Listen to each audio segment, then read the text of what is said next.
ഇതാ കണ്ടോ, ഇതാ ജപ്പാന്. അപ്പോൾ നാളെ ജൂലൈ 5 രാവിലെ 4:18 ഇവിടെ എന്തെല്ലാം സംഭവിക്കുന്നു കുറേ ആൾക്കാർ പറയുന്നുണ്ട്. ആരും വലിയ പേടിക്കൊന്നും വേണ്ട, നമുക്ക് പേടിയൊന്നുമില്ല. ഞാൻ എന്താക്കുക, ആ ടൈം ആകുമ്പോൾ ഞാൻ 4:15 ആകുമ്പം ഞാൻ എൻ്റെ ഇൻസ്റ്റാഗ്രാം പേജിൽ ലൈവിൽ വരുന്നുണ്ട്. എന്തൊക്കെ സംഭവിക്കുന്നുണ്ടോ നമുക്ക് നോക്കാമല്ലോ.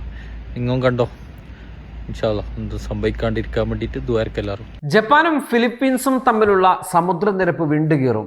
എല്ലാ ദിശകളിലേക്കും വലിയ തിരമാലകൾ ഉയരും. പസഫിക് റിം രാജ്യങ്ങളെ സുനാമി തകർക്കും. 2011 മാർച്ചിലുണ്ടായ ഗ്രേറ്റ് ഈസ്റ്റ് ജപ്പാൻ ഭൂകമ്പത്തേക്കാൾ 3 ഇരട്ടി വലിയ സുനാമി രാജ്യത്തിൻ്റെ തെക്ക് പടിഞ്ഞാറൻ ഭാഗത്ത് ആഞ്ഞടിക്കും. ദ ഫ്യൂച്ചർ ഐ സോ എന്ന മംഗ പുസ്തകത്തിൽ റിയോ തുസുക്കി കുറിച്ചത് ഇങ്ങനെയായിരുന്നു: ജൂലൈ 5 ജപ്പാൻ ഭീതിയുടെ മുൾമുനയിൽ നിന്ന നിമിഷം. പക്ഷേ ജപ്പാനിൽ ഒന്നും സംഭവിച്ചില്ല. പതിവ് പോലെ സമയം 4:18 കടന്ന് ജപ്പാനിൽ സൂര്യൻ ഉദിച്ചു.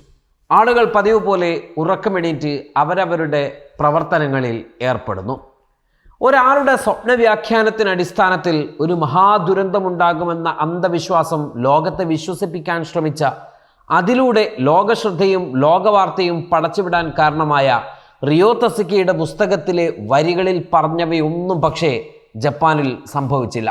ദ ഫ്യൂച്ചർ ഐ സോ എന്ന മംഗ പുസ്തകത്തിൽ ജപ്പാൻ സമയം പുലർച്ചെ 4:18 കടൽ പ്രക്ഷുബ്ധമാകും, 2018 ഭീമാകാരമായ 3 ഇരട്ടിയിലധികം വരുന്ന സുനാമി അരങ്ങേറും, ഭൂമി പിളരും, മഹാദുരന്തം നടക്കും, നഗരങ്ങൾ ഇല്ലാതെയാകും എന്നുമെല്ലാമുള്ള ആ സ്വപ്നം എല്ലാം കെട്ടുകഥകൾ പോലെ അവസാനിച്ചിരിക്കുകയാണ്. ജപ്പാനിലെ ഭൗമശാസ്ത്ര അധികൃതർ ഈ കെട്ടുകഥകൾ വിശ്വസിക്കരുതെന്ന് ജനങ്ങളോട് അഭ്യർത്ഥിച്ചെങ്കിലും സത്യം ചെരുപ്പിട്ട് വരുന്നതിന് മുൻപ് നുണ ജപ്പാൻ മുഴുവനും സഞ്ചരിച്ച ശേഷം ലോകത്തെ ഒന്നാകെ കയ്യിലെടുത്തു കഴിഞ്ഞിരുന്നു. എന്തിന്, ജപ്പാനിലേക്കുള്ള യാത്രകൾ പോലും ആളുകൾ ഒഴിവാക്കി. HK എക്സ്പ്രസ്, ഹോങ്കോങ് എയർലൈൻസ് തുടങ്ങിയവയെല്ലാം യാത്രാ സർവീസുകൾ നടത്തിയില്ല. 50% ടൂറിസ്റ്റുകളുടെ വരവിൽ ഹോങ്കോങ്ങിൽ മാത്രം കുറവ് രേഖപ്പെടുത്തിയത്. ചൈനയിലും തായ്വാനിലും 30 മുതൽ 80 വരെ യാത്രാ ബുക്കിങ്ങുകൾ കുറഞ്ഞതായും കാണാം. റിയോ തുസുക്കിയുടെ പുസ്തകത്തിലെ പ്രവചനം യാഥാർത്ഥ്യമാകുമോ എന്ന ഭയവും ജപ്പാൻകാർക്കുണ്ടാകാൻ ഇതിന് തൊട്ട് മുൻപുള്ള ദിവസങ്ങളിൽ നടന്ന ചെറു ഭൂകമ്പങ്ങളും കാരണമായി. ഈ മാസം ഇതുവരെ, അഥവാ ജൂലൈ 1 മുതൽ 5 വരെയുള്ള ദിവസങ്ങളിലായി ജപ്പാനിലെ വിവിധ ദ്വീപുകളിലും വിവിധ പ്രദേശങ്ങളിലും 1500ഓളം ചെറു ഭൂകമ്പങ്ങളാണ് രേഖപ്പെടുത്തിയത്. അവയിൽ പലതും 3 മുതൽ 5 വരെയും 5.6 വരെയും ഒക്കെ റിക്ടർ സ്കെയിലിൽ രേഖപ്പെടുത്തുകയുണ്ടായി. തൊക്കാര ദ്വീപ് ഉൾപ്പെടെ ഒഴിപ്പിക്കുകയും ചെയ്തു അധികൃതർ. ഇതേ തുടർന്നുള്ള ആശങ്കകൾ കൂടി ഉയർന്നതോടെ റിയോ തുസുക്കിയുടെ പ്രവചനം പുലരുമോ എന്ന് ജപ്പാൻകാർ ചിന്തിച്ചു തുടങ്ങി. ജപ്പാനോടൊപ്പം ലോകവും ചിന്തിച്ചു തുടങ്ങി. ഇതോടെ ആശങ്കകളും വർദ്ധിച്ചു. വിവിധ പോസ്റ്ററുകളും റീലുകളും വാർത്തകൾക്കൊപ്പം പറന്നു. എല്ലാ കണ്ണുകളും ജപ്പാനിൽ തന്നെ.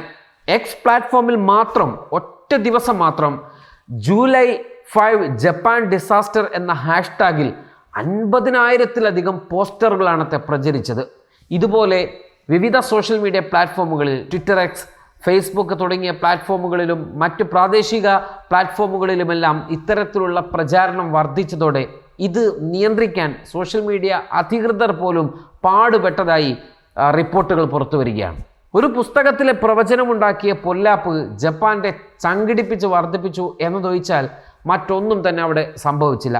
ഇതിൻ്റെ പേരിൽ ഈ അന്ധവിശ്വാസം കുത്തി നിറച്ച പുസ്തകങ്ങൾ ചൂടപ്പം പോലെ കുറേയധികം വിറ്റഴിക്കപ്പെട്ടു എന്നും ഓൺലൈൻ പ്ലാറ്റ്ഫോമുകളിൽ ആ പുസ്തകത്തിൻ്റെ സബ്സ്ക്രിപ്ഷൻ വർദ്ധിച്ചു എന്നുമാണ് ഈ പ്രചാരണത്തെ എതിർക്കുന്നവരുടെ ഭാഷ്യം. ഏതായാലും വരും ദിവസങ്ങളിൽ ഈ ഒരു കുപ്രചാരണത്തിനെതിരെ ജപ്പാൻ എന്ത് നടപടി കൈക്കൊള്ളും എന്ന് കണ്ടറിയാം.